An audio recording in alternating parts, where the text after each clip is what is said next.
কিছুক্ষণ আগে, ঘন্টা দুই আড়াইক আগে, বাংলাদেশে ঢাকায় একটি অত্যন্ত দুঃখজনক এবং জঘন্য একটি ঘটনা ঘটেছে। ইনকালাব মঞ্চের নেতা জনাব ওসমান হাদি, তাকে গুলি করা হয়েছে, তার উপরে গুলিবর্ষণ করা হয়েছে। আমরা কিছুদিন আগে দেখেছি চট্টগ্রামে একইভাবে আমাদের আরেক প্রার্থীকে গুলি করা হয়েছিল। প্রিয় ভাই বোনেরা, প্রথমেই আমি এই ঘটনার জন্য তীব্র ঘৃণা এবং প্রতিবাদ জানাচ্ছি। আমাদের উচিত হবে সারা বাংলাদেশে গণতন্ত্রের পক্ষে যত মানুষ আছে প্রত্যেকটি মানুষের উচিত হবে এই ঘটনার তীব্র প্রতিবাদ এবং ঘৃণা জানানোর। আসো, আমাদের আজকের এই অনুষ্ঠান থেকে আমরা এই ঘটনার প্রতি তীব্র ঘৃণা এবং প্রতিবাদ জানাই এবং একই সাথে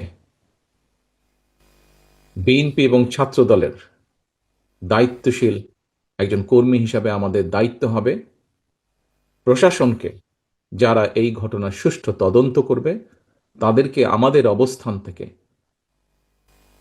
সহযোগিতা করার কোনো স্কোপ সুযোগ যদি থাকে, আমরা আমাদের সর্বোচ্চ সহযোগিতা করব, যাতে করে তারা প্রকৃত যে দোষী ব্যক্তি তাদেরকে খুঁজে বের করে দেশের আইন অনুযায়ী তাদেরকে শাস্তি প্রদান করতে পারে।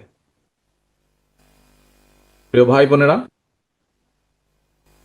দেশ একটা অত্যন্ত সংকটের ভিতর দিয়ে যাচ্ছে। আমরা দেখেছি গত এক বছরে বিভিন্ন সময় বিভিন্ন ব্যক্তি, বিভিন্ন সংগঠনের সদস্যরা হুমকি দিয়েছে প্রকাশ্যে যে প্রত্যাশিত নির্বাচন আগামী ফেব্রুয়ারি মাসে, সে নির্বাচনকে তারা হতে দেবে না, বাধাগ্রস্ত করবে। প্রকাশ্যে হুমকি দিয়েছে। একটি দল, গোষ্ঠী বা কিছু ব্যক্তি এই দেশকে, দেশের মানুষের শান্তি, স্থিতিশীলতা বিনষ্টের জন্য উঠে পড়ে লেগেছে। এবং এই কারণেই বাংলাদেশ জাতীয়তাবাদী দল এবং একই সাথে যারা বাংলাদেশের অস্তিত্বে, স্বাধীনতা, সার্বভৌমত্বে বিশ্বাস করেন, দল ছোট বড় বিষয় না, যারা বাংলাদেশি জাতীয়তাবাদের অস্তিত্বে, বাংলাদেশের অস্তিত্বে বিশ্বাস করে, সবার আগে বাংলাদেশ, এই নীতিতে যারা বিশ্বাস করে, আমাদের প্রত্যেকটি দল, প্রত্যেকটি নেতা, প্রত্যেকটি কর্মী, প্রত্যেকটি মানুষকে আজ অতীতের যে কোনো সময় থেকে সবচাইতে বেশি ঐক্যবদ্ধ হতে হবে।